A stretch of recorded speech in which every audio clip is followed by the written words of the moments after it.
GH is back. It's episode 11 of our gaming news video. Timestamps. Let's not waste any more time.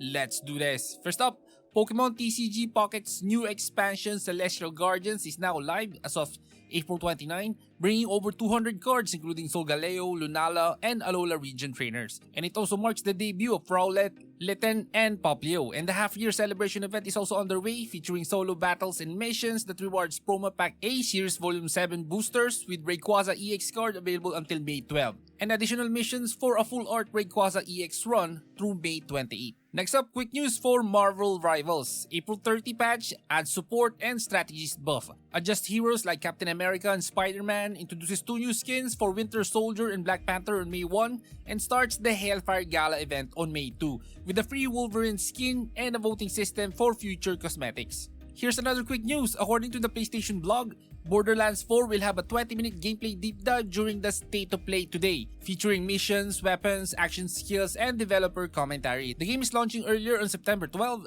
2025. Next up, Frostpunk 1886 has been announced by 11-Bit Studios as an expanded remake of the original game, set in Unreal Engine 5 and referencing the in-game event of the Great Storm in New London. It will feature new gameplay mechanics, new laws, a new purpose path, additional content, and mod support, which was not available in the original. The studio is also considering new DLC and confirmed that the game is in development but will not release until 2027, while development of Frostpunk 2 continues in parallel. Coming up, Clair Obscur Expedition 33 is the top-rated mainstream game of 2025 on Metacritic, with a 9.6 out of 10 user score.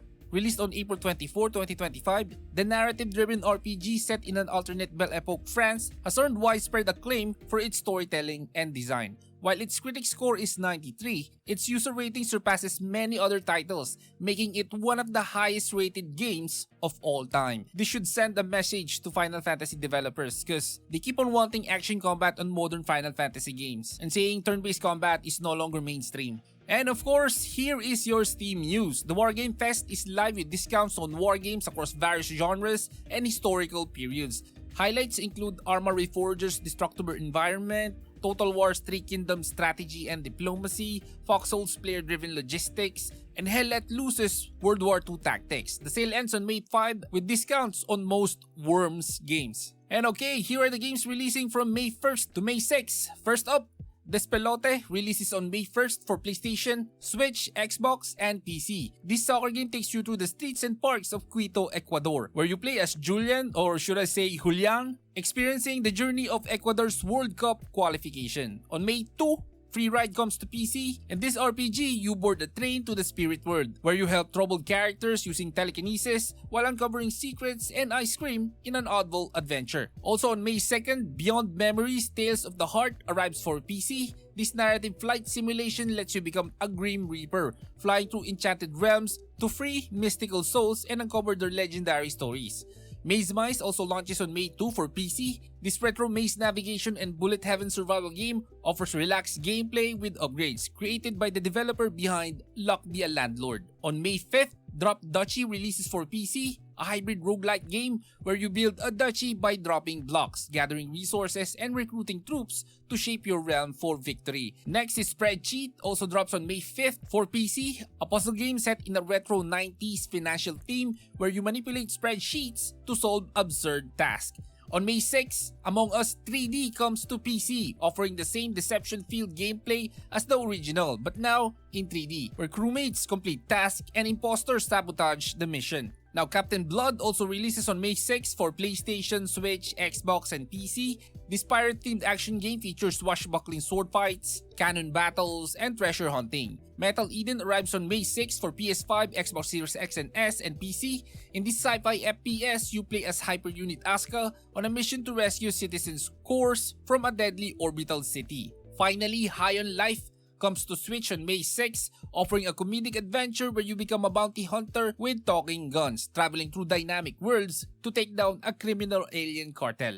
And now, let's start the Gacha news with Genshin Impact. The version 5.6 update titled Paragolism will be released on May 7. The update includes a new Archon Quest interlude chapter set in Mondstadt where players will face unexpected trials. A new amusement park opens in Fontaine, offering a management gameplay event where players can operate 3 main attractions to grow their park. Two new characters joined the game, Escoffier, if I'm pronouncing things right, a 5-star cryo polearm user with culinary abilities, and Ifa or Ifa, a 4-star Animo Catalyst user from Natlan with a healing role. The update also brings new weekly boss challenges featuring a mystical chessboard battle and event wishes with new and returning characters. Genshin Impact version 5.6 is set to expand the main story and introduce new gameplay mechanics on May 7. Next news is for Infinity Nikki. The version 1.5 update Bubble Season launches on April 29 alongside the game's debut on Steam.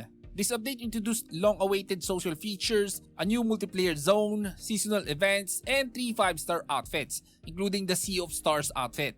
Players can now explore Miraland together in real time with new online 2-player co-op. A new gameplay element, the Bubble Trials Challenge, tasks players to work together using bubble props to reveal hidden paths. There's also the Bubble Escort mission, where players protect a fragile bubble while navigating obstacles. During the limited time Bubble Season event, players can ride the Bubble Gondola, create water columns for traversal, and enjoy a variety of mini events. Additionally, a new dyeing system allows players to recolor outfits and share custom schemes. The update also brought 5 free outfits and the opportunity to craft the miracle outfit, Sea of Stars. And in other gacha news, Wuthering Waves is now available on Steam, bringing its sci-fi gacha experience to a wider audience. The game launched alongside Update 2.3, which includes new content and anniversary events. Wuthering Waves has received over 4,000 reviews with a very positive rating and currently maintains around 12,000 concurrent players. The game is free to play and is compatible with PS5 and mobile versions. Next news, I'm not so sure if this is a gacha, but gamers in the gachaverse are talking about it, so might as well.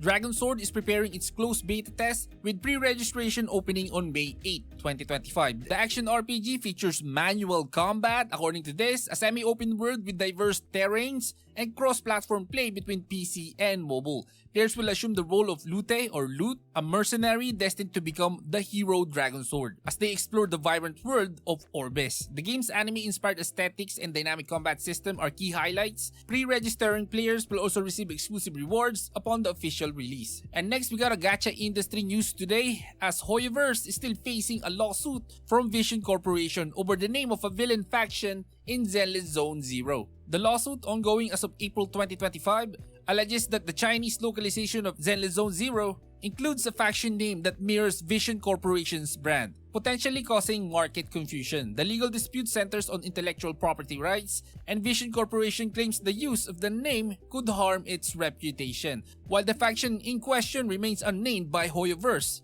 fans speculate it could be related to a corporate antagonist in Zenless Zone Zero's lore. If the lawsuit is successful, Hoyoverse may be required to change the faction name, which could affect dialogue and cutscenes, though gameplay itself is unlikely to be impacted. Hoyoverse has yet to comment on the situation, and fans are divided on the issue, with some supporting the lawsuit and others defending creative freedom. Next up, Yoastar has launched recruitment for the closed beta test of their new action RPG, Stella Sora. Available on PC and Android, the test offers players a chance to experience key gameplay elements, including select stages, character content, voice lines, and character customization. The recruitment is open from April 28 until May 16, with the test period and official dates to be announced later. Access to the test is limited, with no in-game purchases and data being wiped afterward. Players can qualify by completing pre-registration and a survey on the official website. Social media activities are also being hosted for a chance to win spots in the test or Amazon gift cards. And now, here is your free games of this week. And I just want to repeat, Wuthering Waves is now on Steam. It's free. You can check it out. And also, Infinity Nikki has just been released on Steam. Another new release is Odin Valhalla Rising is now available on PC and mobile. It's an MMO. And as you see, there goes the free games on the Epic Game Store.